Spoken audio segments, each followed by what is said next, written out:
Suara kodok bersahut-sahutan dari pinggiran sawah. Malam itu hening, angin berhembus pelan membawa aroma lumpur basah dan bau anyir samar yang tak biasa. Di ujung pematang, seorang pemuda desa bernama Wira sedang menebas rumput untuk pakan ternaknya. Meski waktu menunjukkan pukul 2 dini hari, ia belum beranjak dari sawah. "Aku cuma sebentar. Besok pagi harus jualan ke pasar," gumamnya, setengah mengantuk. Tiba-tiba, angin berhenti. Kodok tak lagi bersuara. Semua terasa beku. Dari balik semak-semak, terdengar suara gemerisik, lalu erangan lirih, seperti manusia kesakitan. Wira menoleh. "Siapa di sana?" Tak ada jawaban. Ia berjalan pelan, menggenggam sabitnya erat. Sampai akhirnya ia melihat sesosok tubuh terbaring setengah tenggelam di lumpur sawah. Lehernya koyak seperti dicakar hewan buas, tapi tak ada bekas jejak binatang. Wira mundur, gemetar. Allahu Akbar. Ia berlari pulang, menjerit memanggil warga. Dalam hitungan menit, orang-orang desa berkumpul membawa obor dan lentera. "Astagfirullah. Ini si Harun, anaknya Bu Sarmi. Katanya dia baru pulang dari sawah kemarin sore. Kenapa bisa begini?" Malam itu berubah jadi malam duka. Mayat Harun dibawa pulang dan dimandikan. Tapi yang aneh, darahnya tak mengering. Mengalir terus seperti tubuhnya masih hidup. Kabar menyebar cepat ke seluruh penjuru desa. Dan ini bukan yang pertama. Sudah 7 orang meninggal selama 3 bulan terakhir. Semua ditemukan di sawah. Semua dengan luka aneh, tubuh menghitam seperti diracun, dan wajah penuh ekspresi ketakutan. Beberapa hari kemudian, datanglah seorang pria tua menaiki sepeda ontel, memakai caping dan baju petani lusuh. Namanya Pak Darto, mengaku dari desa seberang, ingin mencari penghidupan di ladang. "Kalau boleh, saya numpang tinggal di gubuk tua dekat aliran irigasi," ucapnya sopan kepada Pak RT. Pak RT mengangguk. "Asal jangan aneh-aneh ya, Pak. Desa ini sedang banyak musibah." Pak Darto tersenyum tipis. "Saya tahu, Pak. Justru karena itu saya datang ke sini." Tak banyak warga yang curiga. Pak Darto bekerja rajin, ikut menanam padi, membantu mengusir tikus dari ladang, dan bahkan ikut tahlilan bila ada kematian. Namun sebenarnya, Pak Darto bukan petani biasa. Ia adalah Kiai Jabar, seorang alim dari pesantren Giri Langit, yang menyamar untuk menyelidiki gangguan gaib di desa ini. Sebulan lalu, ia mendapat petunjuk dalam mimpi dari gurunya yang telah wafat. Di desa lereng timur, ada pesugihan yang menumbalkan jiwa. Bila tidak dihentikan, seluruh dusun akan jadi ladang setan. Dan dari semua nama yang disebut warga, satu nama terus mencuat, Pak Wirya, juragan sawah terkaya di desa. Lahannya luas, panennya melimpah, padinya kuning sempurna meski hujan tak turun selama berbulan-bulan. Warga bilang, tanahnya subur karena dia rajin sedekah, kata Bu Murni, tetangga gubuk Pak Darto. Tapi anehnya, setiap kali panen, selalu saja ada yang mati. Kiai Jabar mencatat semuanya di buku kecilnya. Ia tahu, pesugihan bisa membuat sawah seakan diberkahi, tapi bayarannya adalah nyawa manusia. Malam berikutnya, Kiai Jabar mulai beraksi. Ia memakai jubah putih dan bersemedi di pematang sawah, menghadap arah timur. Bismillahi la yadurru ma asmihi syai'un. Sambil membaca doa, ia menancapkan tongkat kayu bertuliskan kaligrafi ke tanah. Seketika tanah bergetar pelan. Air irigasi mendadak keruh, dan terdengar suara geraman halus di kejauhan. Sudah kuduga, tanah ini telah ditanam azimat. Malam itu juga, ia menabur garam dan daun bidara di setiap sudut sawah yang mencurigakan. Tapi saat menjelang subuh, seekor babi hitam besar muncul dari tengah sawah, menatapnya dengan mata merah membara. Babi itu menggeram, lalu berlari ke arah jurusan rumah Pak Wirya. "Jin pesugihan," desis Kiai Jabar. Ia sadar waktunya makin sempit. Ia harus mengungkap semuanya sebelum korban berikutnya jatuh. Tapi untuk masuk ke rumah Pak Wirya, ia butuh lebih dari sekadar niat baik. Ia harus menyusup ke dalam lingkaran pesugihan. Dan itu berarti berhadapan langsung dengan iblis. Langit desa mendung meski matahari baru muncul. Angin terasa berat, seolah membawa rahasia yang enggan diungkap. Di pagi itu, Pak Darto, yang sebenarnya adalah Kiai Jabar, berjalan pelan menyusuri pematang, pura-pura mencari rumput, padahal matanya terus mengamati lumbung padi besar milik Pak Wirya, berdiri megah di antara sawah warga. Tak masuk akal. Musim kering begini, lumbungnya tetap penuh. Tapi lumbung warga lain kosong, bahkan banyak yang jual kambing untuk makan, bisik warga yang lalu lalang. Kiai Jabar mendekat perlahan. Di antara celah bambu pagar lumbung, ia mencium aroma busuk samar. Campuran bau bangkai dan dupa. Jin penjaga tumbal sering dipelihara di tempat seperti ini, desisnya lirih. Ia memetik segenggam tanah dari depan lumbung, lalu memasukkannya ke dalam botol kecil. Dengan doa pelindung di hati, ia kembali ke gubuk sebelum ada yang curiga. Malam hari, Kiai Jabar menggelar sajadah di sudut gubuknya. Lampu minyak ia padamkan, lalu duduk bersila dengan tasbih di tangan. Di hadapannya, botol berisi tanah dari lumbung diletakkan di atas kain putih bertuliskan huruf Arab gundul. Dengan suara tenang, ia membaca doa-doa pemanggil kebenaran. Ya Latif, Ya Hak, tunjukkan padaku siapa yang bersemayam di balik tanah ini. Beberapa menit kemudian, botol itu bergetar. Tanah di dalamnya menghitam dan mendidih seperti air panas. Tiba-tiba, bayangan menyerupai bayi kecil bertanduk muncul di dalam asap tipis. Matanya merah. Ia berteriak, tapi suaranya bukan suara bayi, melainkan raungan makhluk purba. Kiai Jabar membuka mata. Ini bukan jin biasa. Ini golongan ifrit petani, hanya bisa dipanggil dengan darah manusia.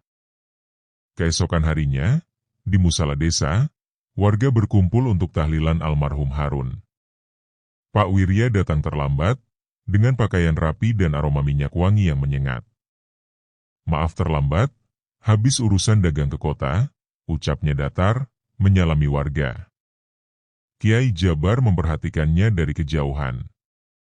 Ia merasakan aura gelap di sekujur tubuh pria itu.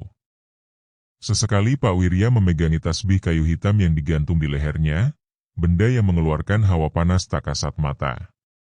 Setelah doa selesai, Kiai Jabar menghampirinya. Pak, saya dengar panen Bapak luar biasa. Apa rahasianya?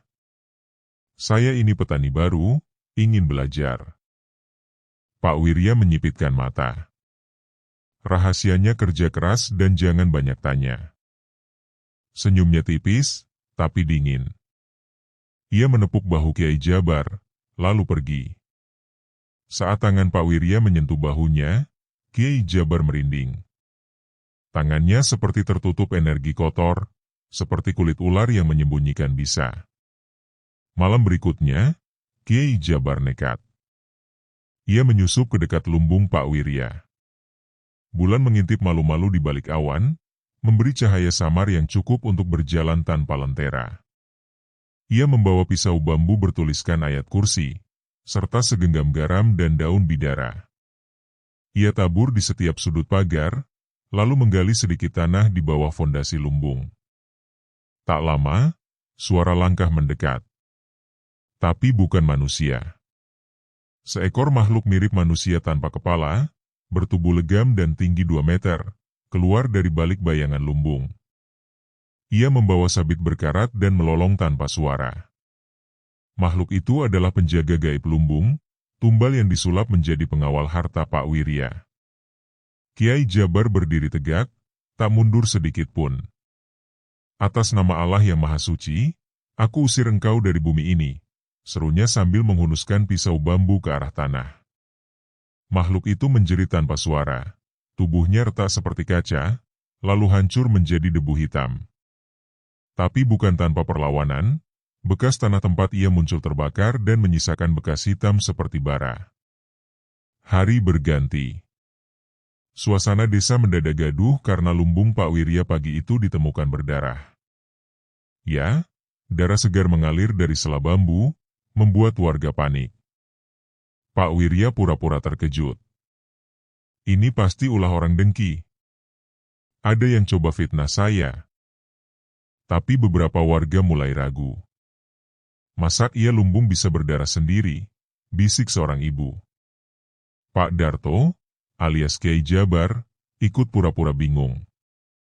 Tapi di hatinya, ia tahu, pertahan gaib lumbung itu sudah berhasil ia retakkan. Ia hanya perlu 1 malam lagi. Malam Jumat Kliwon. Malam di mana ritual pesugihan paling kuat dilakukan.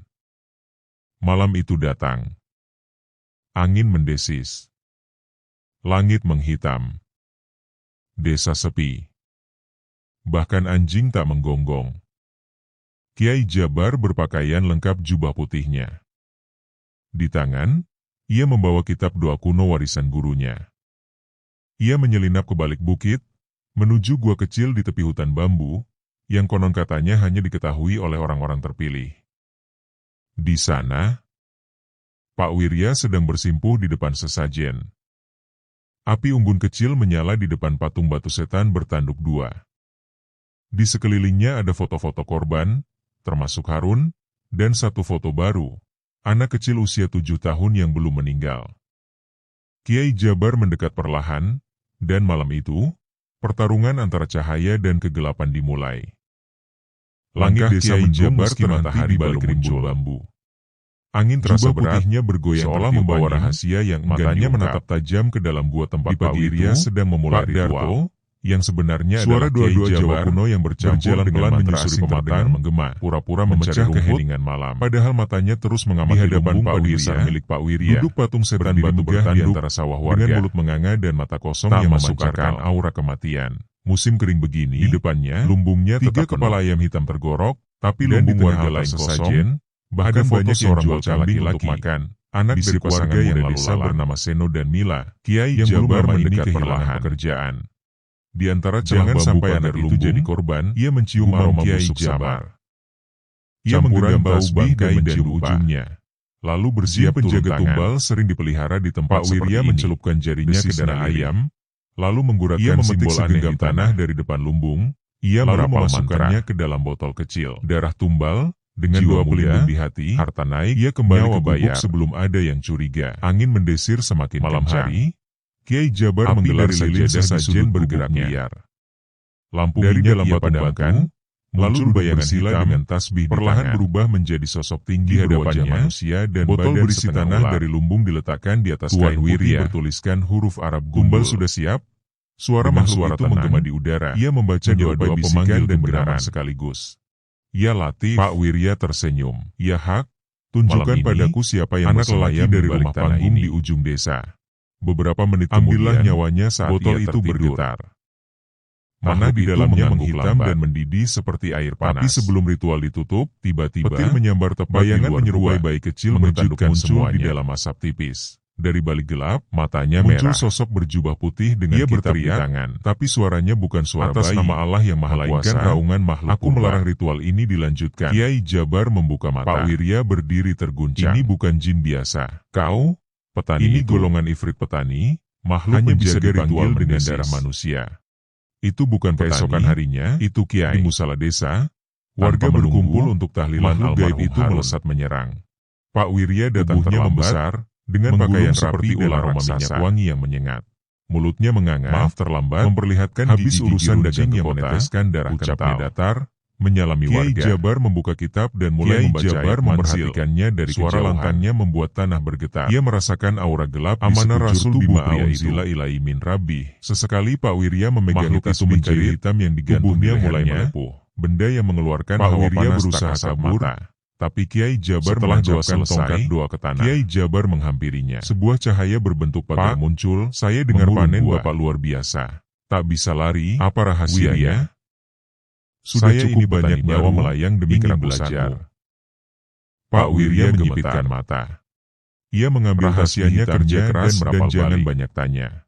Dari balik jubahnya, senyumnya tipis, muncul keris pendek berwarna hijau lumut. Ia menepuk bahu seperti Jabar, lalu pergi. Aku punya pelindung. Saat tangan Pak Wirya menyentuh bahunya, jin ifritku akan membunuhmu. Kiai Jabar merinding. Makhluk itu menyerangnya seperti tertutup energi kotor. Jabar sudah memutar seperti kulit ular yang melempar segenggam daun bidara dan garam ke arah malam berikutnya. Kiai Jabar makhluk mendesis, lalu pecah menjadi dekat lumbung Pak Wirya. Pak Wirya menjerit malu-malu di balik awan terpental, memberi cahaya samar yang cukup untuk berjalan tanpa lentera. Ia membawa pisau bambu bertuliskan ayat kursi, serta segenggam garam. Hanya terdengar napas berat Kiai Jabar. Ia tabur di setiap Pak Wirya terkapar dengan lalu menggali sedikit tanah di bawah fondasi lumbung. Tak lama ia masih hidup. Suara langkah mendekat. Kiai Jabar menutup bukan manusia. Lalu mengambil makhluk mirip manusia tanpa kepala, bertubuh legam masih dan tinggi 2 meter. Keluar dari balik bayangan ia lumbung. Berjalan keluar gua. Ia membawa sabit Pak Wirya yang dan melolong tanpa suara. Pagi harinya, makhluk itu adalah penjaga gaib lumbung. Tumbal yang disulap ditemukan terikat di depan musala dengan secarik surat bertuliskan. Kiai Jabar berdiri tegak. Inilah pelaku tumbal di balik kematian-kematian di desa. Atas nama Allah yang Maha Suci, barang bukti diserahkan ke kepala desa. Serunya sambil menghunuskan pisau bambu ke arah tanah. Tanah ini akan terus menangis menjadi tanpa suara. Terus mengalir. Tubuhnya retak seperti kaca. Warga lalu hancur menjadi debu hitam. Polisi dipanggil, tapi bukan tanpa perlawanan. Semua bukti bekas tanah tempat ia muncul terbakar dan menyisakan bekas hitam korban bara. Tanah berdarah, hari berganti, hingga tasbih bertuah. Suasana desa mendadak gaduh karena lumbung Pak Wirya dan Mila menangis haru saat anak mereka ditemukan selamat. Ya, dalam keadaan segar mengalir dari sela bambu, tak pernah sadar bahwa membuat warga hampir tak bernyawa. Pak Wirya pura-pura terkejut. Jabar kembali ke gubuknya sebentar. Ini pasti ulah orang peralatan. Ada yang coba fitnah saya. Selesai. Tapi satu langkah terakhir warga mulai jalankan. Mengunci portal gaib yang selama ini menjadi jalur datangnya makhluk seorang pesugihan. Pak Darto, di malam itu, alias ia pergi sendiri ke tengah sawah milik Pak Wirya, membawa garam, tapi di hatinya doa, ia dan segenggam tanah pertahan gaib lumbung itu sudah berhasil ia menggali titik pusat sawah. Ia hanya menanam kaligrafi timah bertuliskan Asmaul Husna. Malam Jumat Kliwon, ia bacakan doa malam di mana ritual pesugihan paling kuat dilakukan. Semoga tanah ini kembali suci. Datang. Tidak lagi menjadi ladang darah. Langit menghitam. Saat doa selesai, badai kecil berhembus, lalu langit terang seperti fajar menggonggong. Besoknya, Kiai Jabar berpakaian hilang tanpa pamitnya. Gubuknya kosong. Ia membawa kitab doa kuno. Warga hanya menemukan satu benda tertinggal. Ia menyelinap ke balik bukit, sebuah tongkat kayu dengan ukiran di tepi hutan bambu, dan sehelai katanya hanya diketahui oleh orang-orang terpilih. Bila cahaya hilang di sana, aku akan kembali. Pak Wirya sedang bersimpuh di depan sesajen. Api unggun kecil menyala di depan patung batu setan bertanduk 2. Di sekelilingnya ada foto-foto korban, termasuk Harun, dan satu foto baru, anak kecil usia 7 tahun yang belum meninggal. Kiai Jabar mendekat perlahan, dan malam itu, pertarungan antara cahaya dan kegelapan dimulai. 3 hari telah berlalu sejak Pak Wirya ditangkap dan rahasia pesugihan diungkap. Desa tampak tenteram, namun bayang-bayang kutukan masih menggantung di udara. Banyak warga masih merasa was-was, seolah hawa gelap belum sepenuhnya pergi. Di malam yang tenang, bayi milik pasangan Seno dan Mila mendadak menangis tanpa henti. Suhu tubuhnya panas, keringat bercucuran, dan matanya memerah. Mila panik, memanggil dukun bayi, tapi tak ada yang bisa menjelaskan sebabnya. Ada yang menempel, ujar Mbah Girah, dukun tua yang masih tersisa di desa. Jiwa bayi ini pernah dijamah oleh iblis, meski tak jadi tumbal, jejaknya belum hilang. Sementara itu, di tempat lain yang tak diketahui warga desa, Kiai Jabar sedang bermeditasi di sebuah padepokan tua di kaki bukit. Napasnya tenang, wajahnya tertunduk dalam tafakur. Di hadapannya, segumpal asap hitam mengambang, berasal dari potongan kain milik Pak Wirya yang dibakar sebagai media ruqyah. masih ada yang tertinggal. Aku bisa merasakannya. Jin itu belum mati, hanya terusir dari wujudnya, gumamnya pelan. Ia membuka kitab tua yang disegel dengan tali benang emas.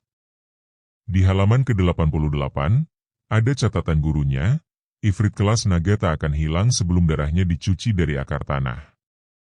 Siapa yang menjadi perantara akan terus dihantui. Mata Kiai Jabar menajam. Bayi itu. Malam itu, Kiai Jabar turun gunung. Tak seorang pun melihatnya datang. Ia kembali ke desa dengan mengenakan sarung dan peci biasa. Ia langsung menuju rumah Seno dan Mila. Anak mereka tengah menggigil. Bola matanya bergoyang sendiri, dan dari mulutnya keluar bisikan kecil. Lanjutkan darahnya, lanjutkan darahnya. Kiai Jabar segera membaca ayat kursi, lalu menempelkan daun bidara ke ubun-ubun si anak. Seketika tubuh si bayi menggeliat, lalu tertidur lelap. Dia akan aman, untuk sementara. Tapi belum selesai. Seno bertanya, apa masih ada setan itu, Kiai? Kiai Jabar menatap kosong keluar jendela. Jin itu telah pindah, menempel ke tanah dan tumbuhan. Kau lihat sendiri, meski Pak Wirya ditangkap, sawah-sawah tetap tak subur. Bahkan, rumput yang tumbuh di sekitar lumbung bekas miliknya berwarna hitam. Pagi berikutnya, Kiai Jabar mengumpulkan warga di musala. Saudara-saudaraku, ucapnya, pesugihan itu telah membuat tanah ini bernoda. Bukan hanya tumbal manusia yang terjadi, tapi juga terikat perjanjian dengan iblis yang melekat pada tanah dan air. Warga mulai resah. Seorang petani mengangkat tangan. Kami tanam padi, Kiai, tapi akarnya busuk. Bahkan ayam-ayam kami mati mendadak. Apa kita semua akan kena? Kiai Jabar mengangguk. Satu-satunya cara, kita bersihkan desa ini dari bekas perjanjiannya. Semua sawah yang pernah disentuh Pak Wirya harus dicuci secara spiritual. Beberapa warga menolak. Tapi itu panenan kami, Kiai. Kalau kita cuci, bisa rusak. Kiai Jabar menatap mereka tajam.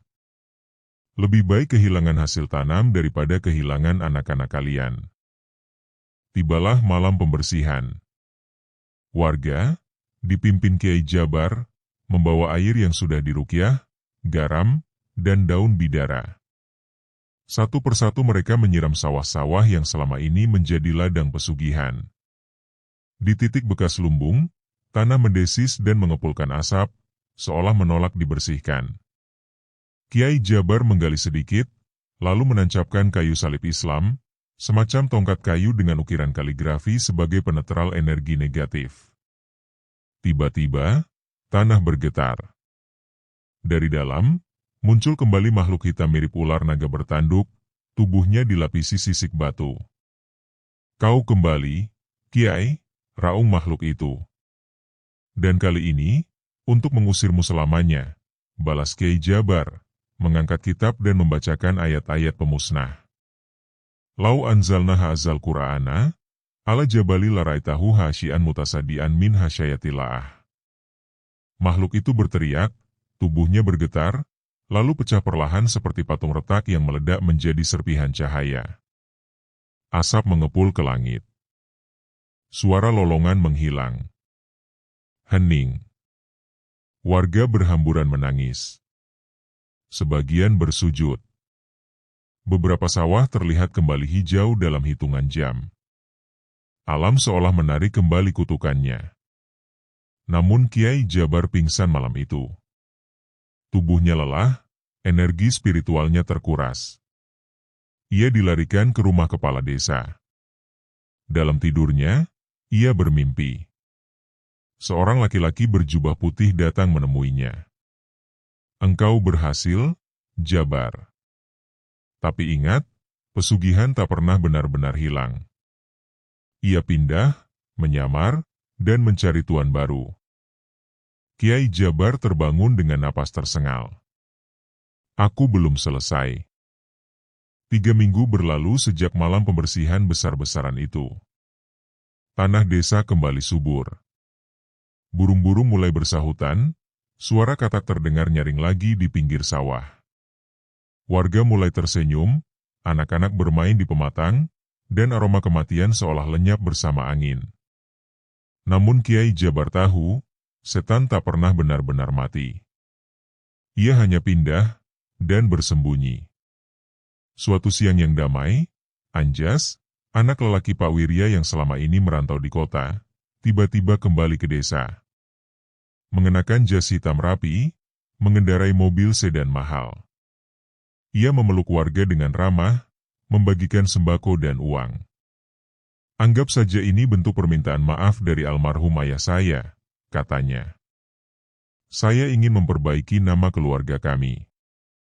Kepala desa dan warga menyambut dengan tangan terbuka.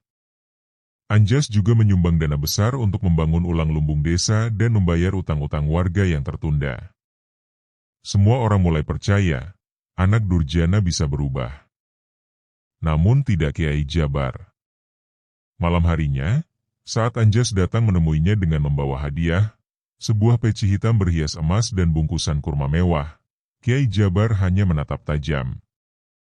Terima kasih, tapi saya tak butuh kemewahan, kata Kiai Jabar datar.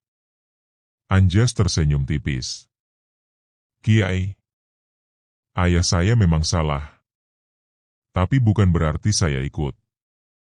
Saya hanya ingin membangun kembali desa ini. Dengan uang dari mana? Tanya Kiai Jabar. Anjas terdiam sebentar. Tapi bola matanya menari. Rezeki dari kerja keras, tentu. Kiai Jabar menatap dalam, lalu berkata pelan, jin itu memilih tuan baru saat tuannya ditangkap. Dan yang paling dekat darahnya, adalah engkau. Suasana mendadak dingin. Beberapa hari kemudian, kejadian-kejadian aneh kembali terjadi.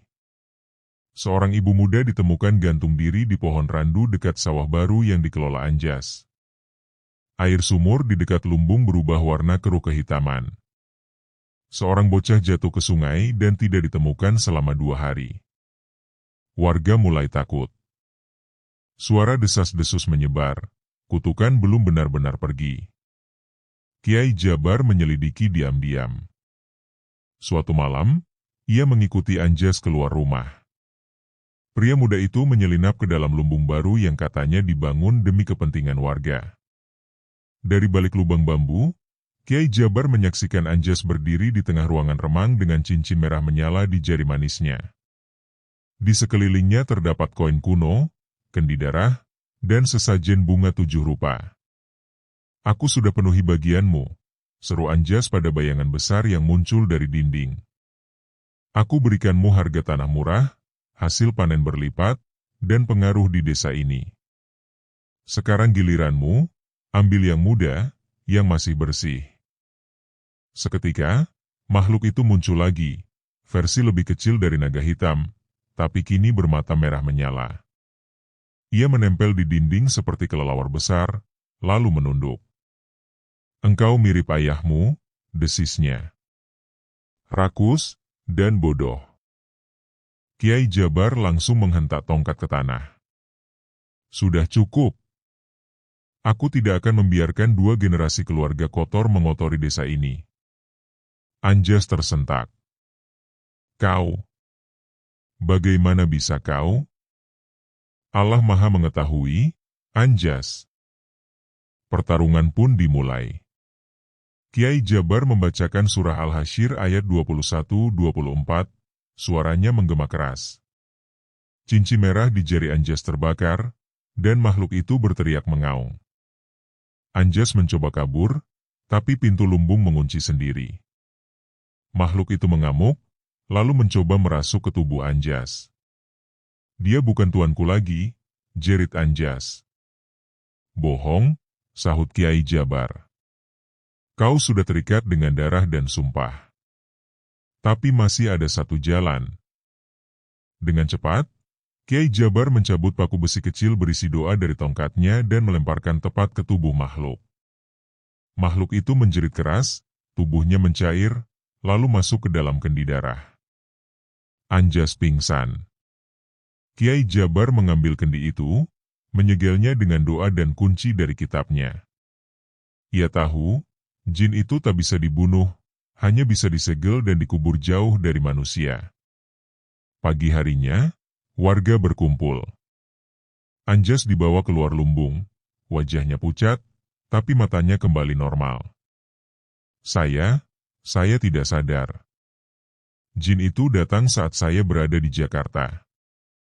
Dia menjanjikan kemakmuran, katanya lirih, menangis. Warga menunduk. Beberapa tak percaya, sebagian iba. Tapi Kiai Jabar berdiri di depan mereka dan berkata, "Setan selalu datang dengan wajah menawan. Tapi bukan kita yang harus memutuskan nasib seseorang. Biarlah Anjas bertobat, dan jin itu dikubur jauh dari sini." Kiai Jabar lalu berjalan ke hutan, membawa kendi berisi jin pesugihan. Di satu titik paling sunyi, ia menggali dan menguburnya di bawah batu besar yang diikat dengan kaligrafi ayat kursi. Sore itu, langit cerah. Kiai Jabar berdiri di bukit, memandang desa yang kini tenang. Angin berhembus lembut. Di kejauhan, terdengar suara anak-anak tertawa.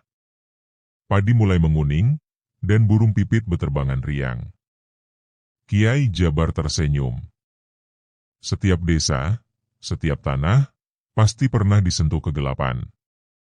Tapi selama ada orang yang menjaga cahaya, mereka akan selamat. Ia melangkah pergi, menghilang di balik kabut senja. Tongkatnya menjejak tanah pelan, satu langkah, satu doa. Tamat.